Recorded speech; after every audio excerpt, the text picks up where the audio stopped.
নমস্কার। না, আজকে আর কোনো মজার ভিডিও নয়। একটা আদ্যোপান্ত গুরুত্বপূর্ণ বিষয় কথা বলবো বা আপনাদের কাছে একটা প্রশ্ন রেখে যাব। আপনারা মানে সকল বাবা-মায়ের কাছে। বারুইপুরে একটা অত্যন্ত নির্মম নক্কারজনক ঘটনা ঘটে গেছে। একটা শিশু সে চলে গেল। তার বাবা-মা যা হারালো, তো হারালো। তার সান্ত্বনা ভাষা আমার কাছে নেই। কিন্তু আরো অনেক বাবা-মায়ের কোল এইভাবে খালি যাতে না হয়ে যায়, তার জন্য আমরা কি করতে পারি? কিছু কি করতে পারি?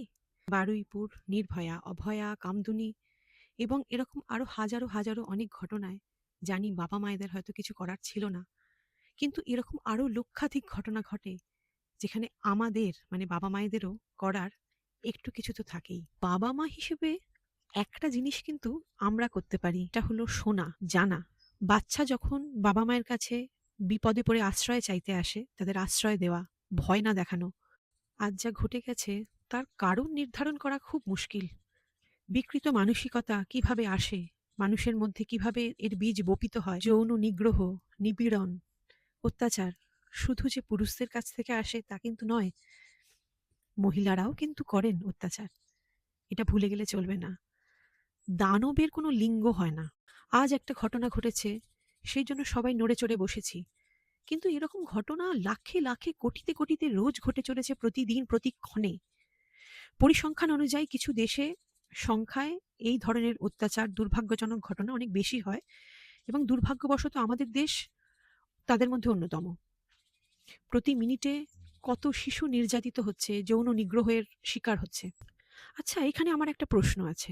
আমাদের ভারতে আমরা তো সকলের সাথে আত্মীয়তা পাতাই, সকলেই আমাদের আত্মীয়।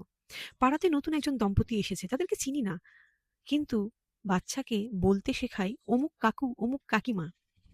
আপনার স্বল্প পরিচিত, বেশি পরিচিত, নিকট আত্মীয়, দূরের আত্মীয় বা আত্মীয়ও নয়, শুধু মুখ চেনা বাচ্চাদেরকে বলতে শেখায় কাকু, কাকিমা, জেঠু, জেঠিমা, মামি, মামিমা, মামা এবং আরো কত সব গালভরা নাম।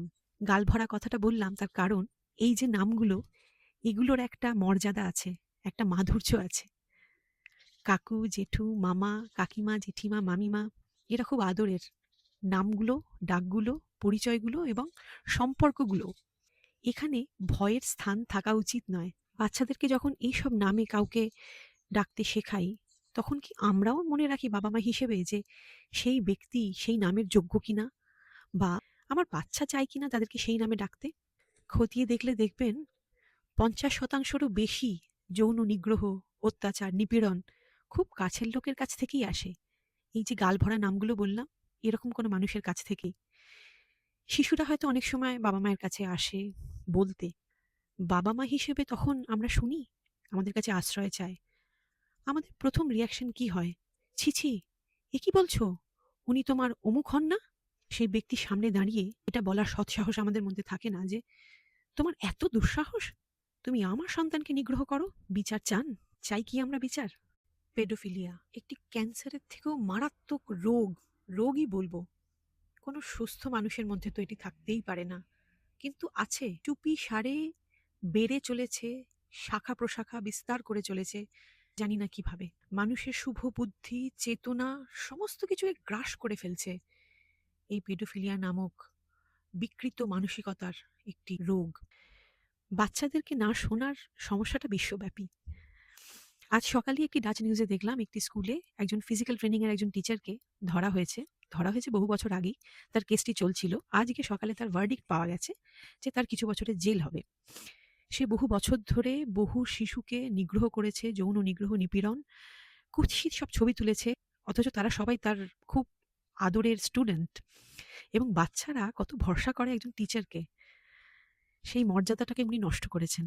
তার শাস্তি উনি পেয়েছেন, তবে তার সাথে স্কুলও কিন্তু আংশিক শাস্তি পাচ্ছে।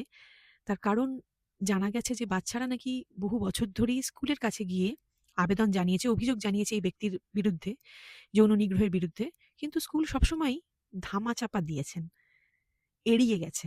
কিন্তু শেষ পর্যন্ত বাচ্চাদের বাবা মায়েরা নিজেরাই ব্যবস্থা নিয়ে এই ভদ্রলোকের বিরুদ্ধে কেস করেছেন এবং আজকে তার ভার্ডিক্ট দেখলাম।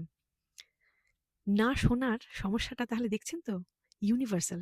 গুড টাচ, ব্যাড টাচ আমরাই শেখাই বাচ্চাদের, কিন্তু দুর্ভাগ্যবশত যদি কোনো বাচ্চা একটা অত্যন্ত নির্মম কোনো অভিজ্ঞতার মধ্যে দিয়ে যায় এবং বাবা-মায়ের কাছে এসে আশ্রয় চায়, তখন বহু বাবা-মা কিন্তু বাচ্চার কথা শুনেও সেটা না শোনার ভান করেন। ব্যাপারটাকে ধামাচাপা দেন। বিচারের দাবি জানান না। কেন? কেন করেন? একটা শিশু সে কোথায় যাবে? বাবা-মাই তো তার আশ্রয়। তাই আপনাদের কাছে একটা প্রশ্ন রেখে যাচ্ছি। আপনি কি শুনছেন বাচ্চার কথা? বাচ্চা যখন এসে কিছু সিগন্যাল দিচ্ছে ধরতে পারছেন কি?